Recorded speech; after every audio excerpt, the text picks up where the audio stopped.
नमस्ते बच्चों, नमस्ते पेरेंट्स। आज हम लोग हिंदी की सभी 12 मात्राओं को हिंदी के सभी व्यंजन वर्णों पर लगाते हुए क से लेकर स्र तक की पूरी 12 खड़ी पढ़ेंगे। तो चलिए तैयार हो जाइए। हिंदी वर्णमाला के जो स्वर वर्ण वॉवेल्स होते हैं उन्हीं से हिंदी की सभी मात्राएं बनती हैं। अ की कोई मात्रा नहीं होती है। अ की ध्वनि आवाज साउंड होता है। जब हम किसी भी व्यंजन वर्ण का उच्चारण करते हैं तो उसके साथ साथ अ की ध्वनि आवाज निकलती है, जैसे क ख ग। इसलिए इससे बनने वाले शब्द को अमात्रिक शब्द या बिना मात्रा वाला शब्द भी कहा जाता है। आ की मात्रा एक सीधी खड़ी रेखा यानी कि स्टैंडिंग लाइन की तरह होती है। इसे व्यंजन वर्ण के बाद लगाया जाता है और इसका उच्चारण थोड़ा लंबा खींचकर किया जाता है, जैसे क में आ की मात्रा का। छोटी ई की मात्रा एक सीधी खड़ी रेखा यानी कि स्टैंडिंग लाइन की तरह होती है। उसके ऊपर एक टोपी होती है। छोटी ई की मात्रा को व्यंजन वर्ण से पहले लगाया जाता है।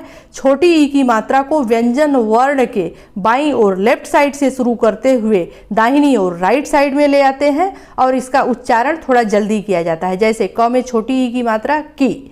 बड़ी ई की मात्रा भी छोटी ई की मात्रा के तरह ही होती है। अंतर इतना होता है कि बड़ी ई की मात्रा को व्यंजन वर्ण के बाद लगाया जाता है।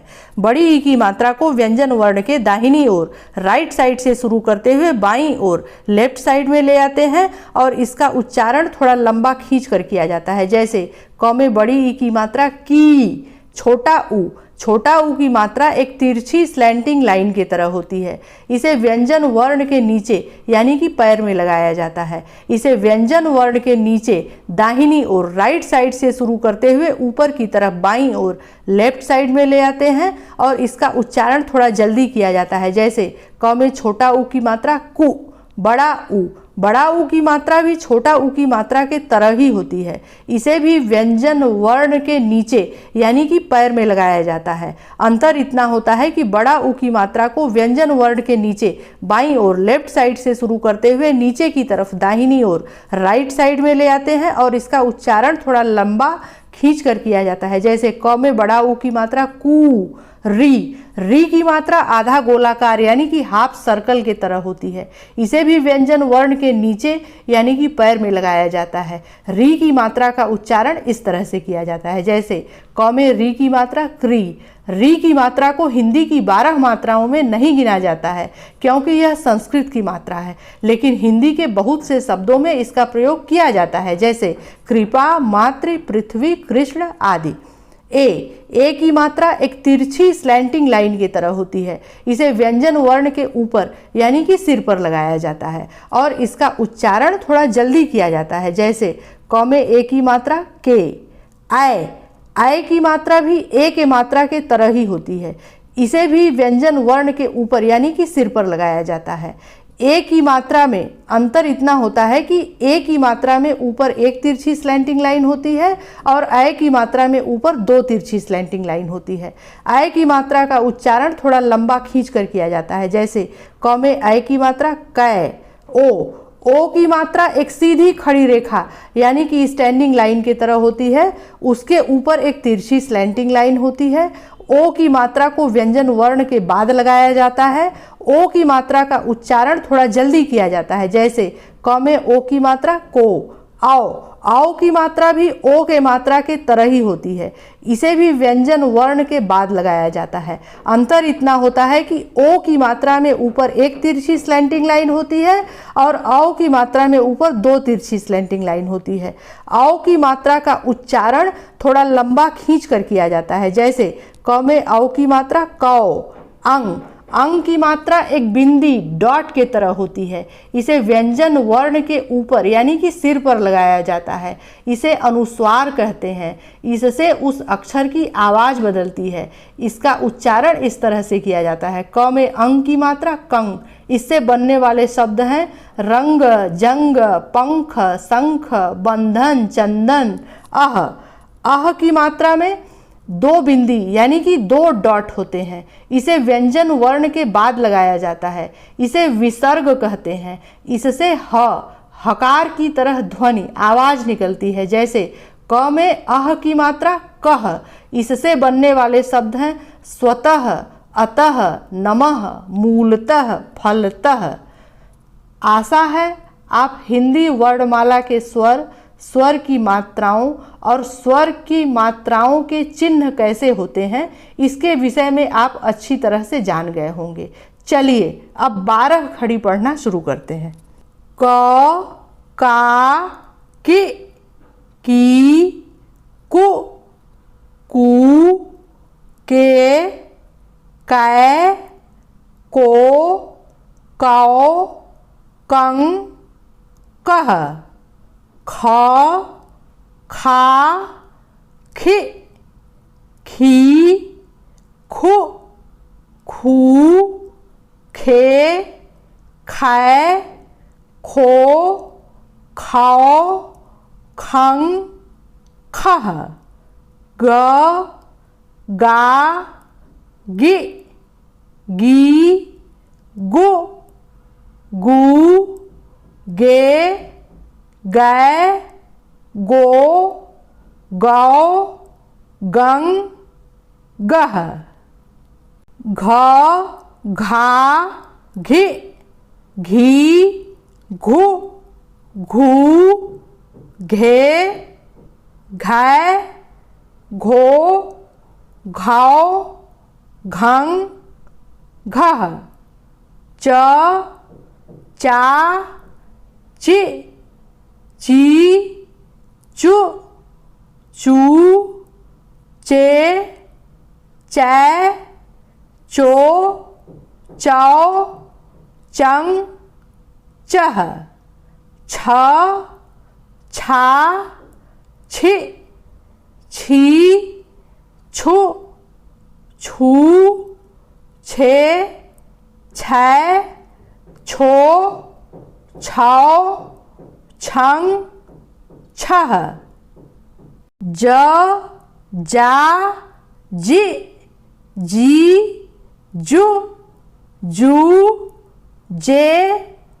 जै, जो, जौ, जंग, जह, झ, झा, झि, झी, झु, झू, झे, झै, झो, झौ, झंग, झह, ट, टा, टी, टी, टू, टू, टे, टै, टो, टौ, टंग, टह, ठ, ठा, ठि, ठी, ठु, ठू, ठे, ठै, ठो, ठौ,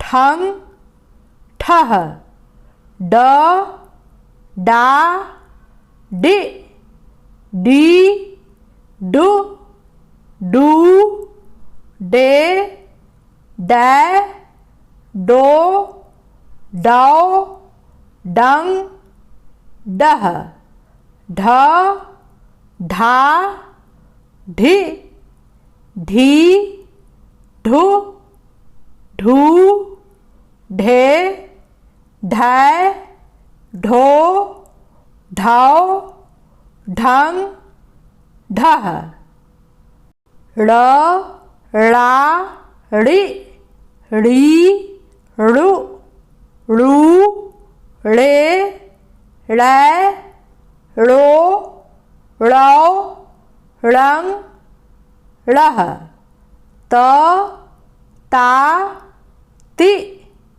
ती, तु, तू, ते, तै, तो, तौ, तंग, तह, थ, था, थि, थी, थु, थू, थे, थै, थो, थौ, थंग, थह, द, दा, दि, दी, दु, दू, दे, दै, दो, दौ, दंग, दह, ध, धा, धि, धी, धु, धू, धे, धै, धो,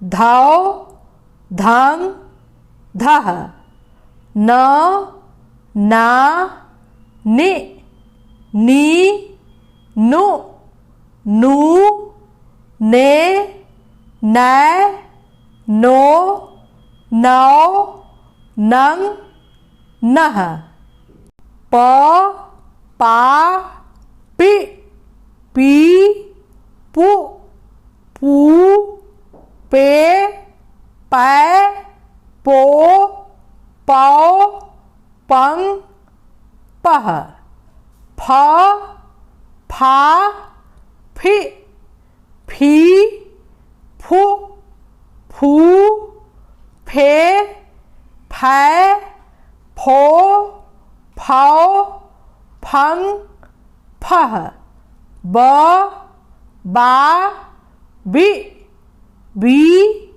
बु, बू, बे, बै, बो, बौ, बंग, बह, भ, भा, भी, भी, भू, भू, भे, भै, भो, भौ, भंग, भह, म, मा, मि, मी, मु, मू, मे, मै, मो, मौ, मंग, मह, य, या, यि, ई, यु, यू, ये, यै, यो, यौ, यंग, यह, र, रा, रि, री, रु, रू। बाकी सभी दूसरे व्यंजन वर्ण में छोटा ऊ और बड़ा ऊ की मात्रा हमेशा व्यंजन वर्ण के नीचे लगाई जाती है, लेकिन र में छोटा ऊ और बड़ा ऊ की मात्रा हमेशा बीच में लगाई जाती है। रे, रै, रो, रौ, रंग, रह, ल, ला, लि, ली, लु, लू, ले, लै, लो, लौ, लंग, लह, व, वा, वि, वी, वु, वू, वे, वै, वो, वौ, वंग, वह, श, शा, शि, शी, शु, शू, शे, शै, शो, शौ, शंग, शह, श, शा, शि, शी, शु, शू, शे, शै, शो, शौ, शंग, शह, स, सा, सि, सी, सु, सू, से, सै, सो, सौ, संग, सह। ऊपर वाले श को तालव्य श, बीच वाले श को मूर्धन्य श और नीचे वाले श को दंत श कहते हैं। ह, हा, हि, ही, हु, हू, हे, है, हो, हौ, हंग, हह, क्ष, क्षा क्षि क्षी क्षु क्षु क्षे क्षय क्षो क्षौ क्षं क्षः त्र त्रा त्रि त्रि त्रो त्रु त्रे त्रय त्रो त्रौ त्रंग त्रः ज्ञ ज्ञा ङि घी ज्ञु ज्ञू ज्ञे ज्ञै ज्ञो ज्ञौ ज्ञं ज्ञः श्र श्रा श्री श्री श्रु श्रु श्रे श्रय श्रो श्रौ श्रंग श्रः। बच्चों, इस तरह से हम लोग क से लेकर स्र तक के सभी व्यंजन वर्णों पर हिंदी की सभी 12 मात्राओं को लगाकर पूरी 12 खड़ी अच्छी तरह से पढ़ लिए हैं। अब आप इसकी अच्छी तरह से प्रैक्टिस कीजिएगा। अगर वीडियो अच्छा लगा हो तो वीडियो को लाइक करके वीडियो को बच्चों और पेरेंट्स में शेयर कीजिएगा, जिससे ज़्यादा से ज़्यादा बच्चों को इस वीडियो का फ़ायदा मिल सके। और चैनल को सब्सक्राइब ज़रूर कीजिएगा, इससे हमारी बहुत बड़ी हेल्प होगी। मिलते हैं अगले नए वीडियो में। जय हिंद, जय हिंदी।